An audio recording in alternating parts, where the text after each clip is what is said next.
ఒకసారి వీడియో చూడండి గైస్. శుభ్రమైన టీ షర్ట్ వేసేవాడు అన్ని కనపడేలాగా దాని మీద నినాదం. ఇంకా అవతల వాడు ఎలా అవుతాడు? 18 ఏళ్ళవాడు 55 ఏళ్ళవాడు మేమే ఆగలేము.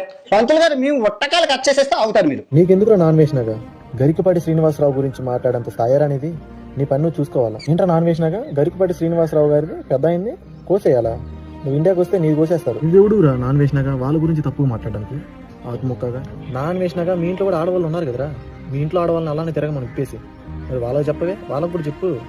సిగ్గుండాలరా ఇలా మాట్లాడడానికి ఎరుపుగా. గరికపాటి శ్రీనివాసరావు గారు అలానే శివాజీ అన్న వీళ్ళు చెప్పిన దాంట్లో ఏమన్నా తప్పుంటే వీళ్ళని ఎవరైతే తప్పు పడుతున్నారో వాళ్ళందరికీ ఇంట్లో కూడా ఆడవాళ్ళు ఉన్నారు, వాళ్ళని కూడా ఇప్పేసి తిరగమను. సో బాగుంటుంది. అన్వేషణగా నేను యూట్యూబ్లో మంచి ఫేమ్ ఉంది, నాకు నెలకు వచ్చి 20 lakhs 30 lakhs వస్తున్నాయి. నన్ను పీకే నాకు ఎవరు లేడు, నాకు నోరు ఉంది, నా ఇష్టం వచ్చినట్టు మాట్లాడతానంటే గరికపాటి శ్రీనివాసరావు పెద్దవాళ్ళని ఎవరినైనా ఒక మాటకి మాట్లాడంటే 4 చీరేస్తాను. నాన్ వేసిన నీ స్థాయి గరికపాటి శ్రీనివాసరావు గురించి మాట్లాడేంత స్థాయి కదా నీది. ఏదో 4 దేశాలు తిరుగుతున్నా ఏదో బాగుంది, నీ పని ఇచ్చేసుకో. నువ్వు ఒక్కసారి గరికపాటి శ్రీనివాసరావు గురించి మాట్లాడితే మాత్రం బాగోదు. నువ్వు ఇండియా వస్తే మాత్రం చెప్పులతో చీపులతో కొడతావు లేడీస్.